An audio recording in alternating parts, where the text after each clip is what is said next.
Voltamos a apresentar Conexão Metropolitana. Estamos de volta com o programa Conexão Metropolitana. Hoje estamos recebendo aqui em nossos estúdios o secretário de Finanças do município de Guarujá, Adilson Cabral.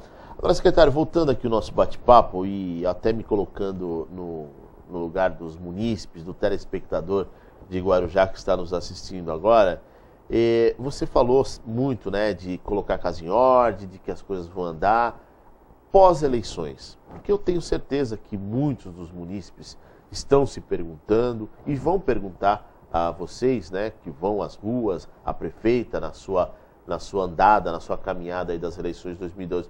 Prefeita, mas e essa obra aqui? Não terminou? Depois das eleições vai terminar? Eu sei que essas perguntas acontecem. E eu quero que você responda aos nossos munícipes, em especial de Guarujá, até para tranquilizá-los, né? Para saber que realmente as coisas estão andando, as coisas estão mudando, e Guarujá, eu sempre peço isso a Deus, que Guarujá volte a ser reconhecida, não como uma simples cidade de Guarujá, mas sim como a querida Pérola do Atlântico. Realmente as pessoas perguntam, e repito, perguntam com razão, tem que perguntar mesmo, né? Nós que ocupamos cargos públicos, temos que estar permanentemente disponíveis para ouvir as cobranças, ouvir as reclamações e, mais do que isso, dar as respostas que as pessoas esperam, que as pessoas estão pedindo. Então, a população está certa em pedir e cobrar mesmo. Bom, eu posso responder isso também hoje na responsabilidade, né, de fazer parte da equipe da prefeita Antonieta, então tenho responsabilidade por ocupar um cargo que tem que fazer as coisas acontecerem, mas gostaria de falar também como cidadão guarujaense, né? Sou nascido e criado no Guarujá, essa cidade fantástica, né? Quem conhece Guarujá sabe do que a gente está falando, né, Milton? Belezas fantásticas, um potencial econômico maravilhoso. Então eu posso falar também como munícipe que moro e vivo no dia a dia daquela cidade e que tem um filho de 5 anos que quer que daqui a alguns anos a cidade esteja melhor do que está hoje, né? Então posso falar também como munícipe. O principal problema do Guarujá é que de tempos em tempos vinha, fazia as coisas e depois parava. Vinha, fazia as coisas, depois parava, vinha, fazia as coisas, depois parava, né? A gente costuma fazer aquela analogia, um voo de galinha, né? A galinha consegue levantar um pouquinho do ar e cai de novo. Ela não consegue sustentar um voo, né? E o que nós estamos fazendo pelo Guarujá, ao colocar a casa em ordem, é dar um voo de águia para a nossa cidade. Nossa cidade precisa se sustentar. E qual é a garantia que a gente dá para a população, para os munícipes, para o senhor, para a senhora que está nos assistindo agora, de que agora é diferente, né? O que mudou? O que mudou, Milton, foi o investimento que a prefeita fez nos 2 primeiros anos de governo para pôr a casa em ordem. Ela podia ter começado, eu já dei esse exemplo em outras entrevistas, ela podia ter começado o governo dela fazendo pequenas coisas só para enganar a população. Então tinha uma escola que estava caindo forro, estava com a pintura ruim, péssima, a janela caindo. Ela podia simplesmente entrar naquela escola e passar uma tintinha na parede. Olha, reformei a escola ficou bonita, mas as estruturas da escola continuavam péssimas. Então, pouquíssimo tempo depois, aquela escola está caindo de novo, né? Só que ela tomou a decisão de não fazer isso. Ela não queria enganar a população. Ela queria fazer as coisas de maneira profunda e realmente mexer nas estruturas. Só que isso teve um custo político muito alto, né? Porque, não dá para fazer meia boca, desculpem até o trocadilho, não dá para fazer meia boca, tem que fazer a coisa muito bem feita. Então, dá trabalho fazer bem feito, né? Leva tempo, Milton, para fazer bem feito, né? Quem está nos assistindo agora, dá trabalho, leva tempo fazer as coisas bem feitas. E as pessoas criaram uma expectativa muito grande em torno da eleição da Antonieta, acreditaram a ela uma transformação fenomenal. E essa transformação, essa mudança não aconteceu da noite para o dia, foi aí que gerou um baita desgaste, né? Há 1 ano e meio atrás, há 2 anos atrás, se dizia que ela era a prefeita que não fazia nada. Hoje é o contrário, hoje estão falando que ela está fazendo tanta coisa que não vai dar conta de fazer tudo.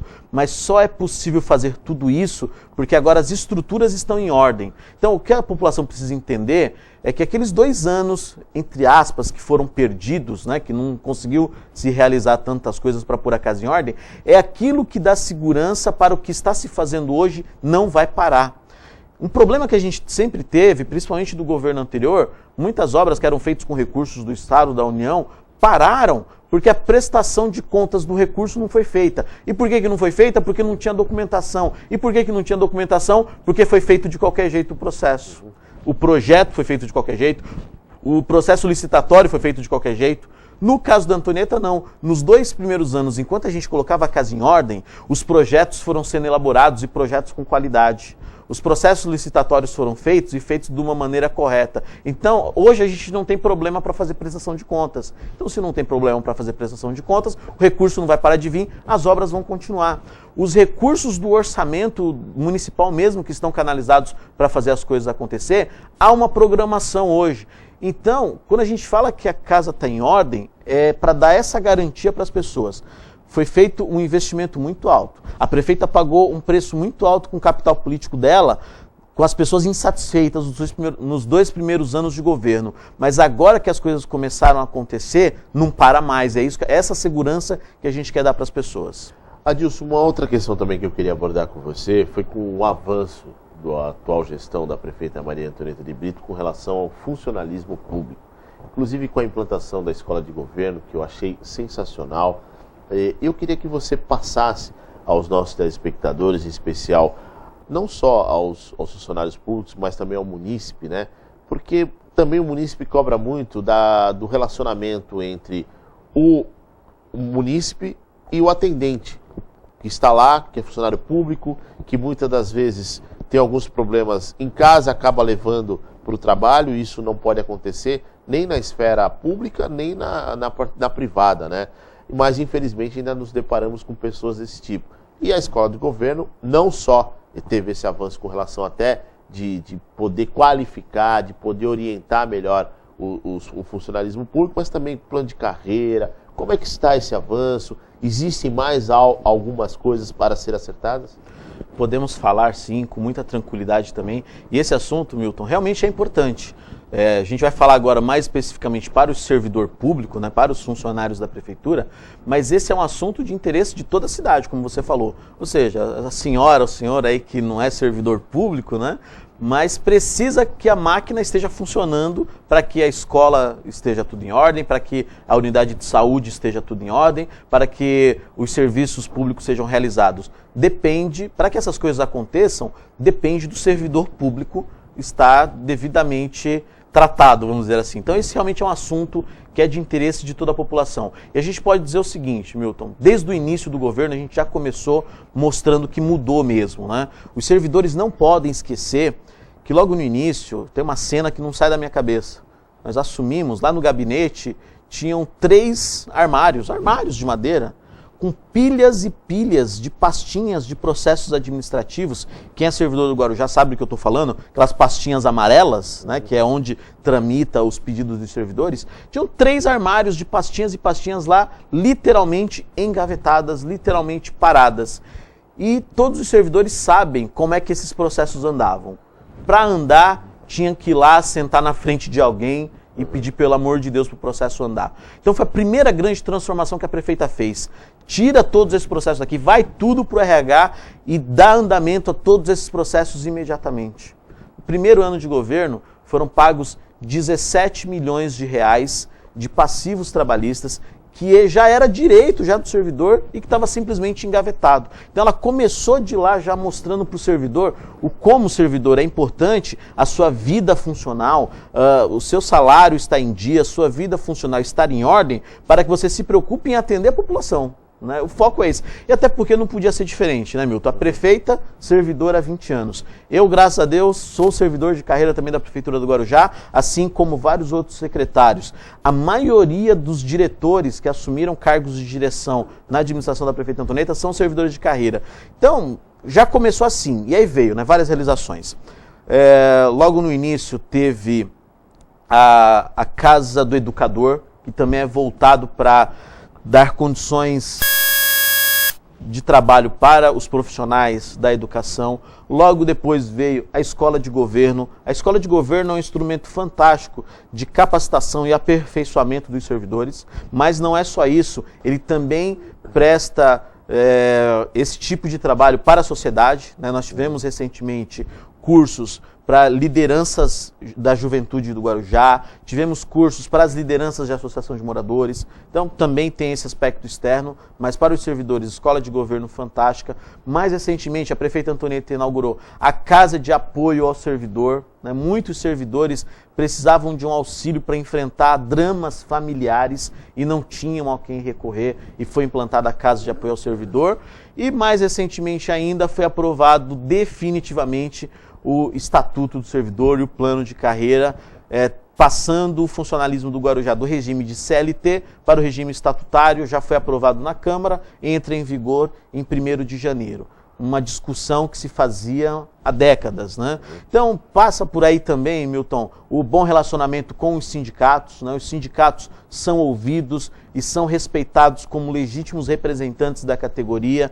Todos os anos tivemos correção acima da inflação. Esse ano tivemos incorporação do abono, onde tiveram carreiras, principalmente as mais inferiores, que tiveram 30% de reajuste. Né? A gente sempre ouviu que tinha uma defasagem, perdas salariais em torno de 30%. Se você for pegar tudo que a prefeita Maria Antonieta fez para os servidores esse ano, a gente pode dizer, graças a Deus, nós temos servidores hoje motivados e que podem atender a população de uma maneira bem feita. Aproveitar e mandar um abraço especial pro meu amigo Medeiros, lá do Grêmio, né? Faz tempo que eu não vejo o Medeiros. Qualquer dia eu vou lá fazer uma visita pro Medeiros, lá no Grêmio dos Funcionários Públicos, que fica lá na Avenida dos Caiçaras, ali, esqueci o nome da ruazinha lá do Grêmio.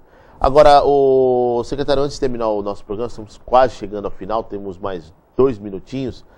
Precatórios, como que está a situação dos precatórios também no município de Guarujá? Esse foi mais um dos nós, né, que quando assumimos era crítico também, né? No primeiro ano de governo da prefeita Antonieta, foram 30 milhões de reais sequestrados, né, pela justiça para pagar os precatórios. E o que ela conseguiu fazer? Ela conseguiu com que o município fizesse a adesão ao regime especial definido pela Emenda Constitucional 62, né? Então, em dezembro de 2009, o Congresso Nacional aprovou uma Emenda Constitucional 62, onde vinculou um percentual da arrecadação dos devedores de precatórios para pagar precatórios. Então, o município de Guarujá fez a adesão ao regime especial e hoje, desde então, né, desde dezembro de 2009 até hoje, Guarujá vem religiosamente todo mês destinando 1,5% da receita corrente líquida para o pagamento de precatórios, né? E agora o registro que precisa ser feito, né? Quem acompanha esse assunto de perto sabe que quem faz hoje o pagamento dos precatórios não é mais o município, né? É o Tribunal de Justiça. A responsabilidade da prefeitura é todo mês depositar religiosamente 1,5% da receita corrente líquida e isso está em dia. Então, preenchemos todos os requisitos ao informar todos os precatórios para o Tribunal de Justiça e o Tribunal de Justiça é que a partir de agora faz os pagamentos, respeitando as ordens cronológicas que existem, as prioridades, e nós conseguimos, dentro do orçamento da prefeitura, a capacidade para cumprir religiosamente com essa obrigação. Então, graças a Deus, definitivamente o precatório não é mais um problema tão crítico, né, para a nossa cidade. Secretário de Finanças do Guarujá, Adilson Cabral, muito obrigado pela sua participação, até uma próxima oportunidade e sucesso aí à frente dessa secretaria que eu aponto que é uma das mais importantes de qualquer município, que é a finança, né? O dinheiro. A chave do cofre está bem guardada, né, secretário? Com certeza, estamos fazendo um ótimo trabalho. Aproveitar para mandar um abraço para todos os funcionários da Secretaria de Finanças. Temos lá uma equipe motivada que está sendo reconhecida e é com um trabalho de equipe mesmo que a gente consegue dar vazão a todas essas demandas, Milton. E mais uma vez agradecer a oportunidade de estar aqui no seu programa, mais uma vez entrar na casa dos nossos telespectadores para falar assim, desse jeito, olho no olho, né? Que é o jeito que a gente sabe fazer. Muito obrigado, Milton. Bom, chegamos ao final de mais uma edição do programa Conexão Metropolitana, mas não se esqueça, hein? Amanhã nós temos mais um encontro marcado aqui na QTV, Canal 12, às 22h20. Eu espero por você. Até lá, tchau, tchau. Peruíbe, Itanhaém, Mongaguá, Praia Grande, São Vicente, Santos, Guarujá, Bertioga, Cubatão.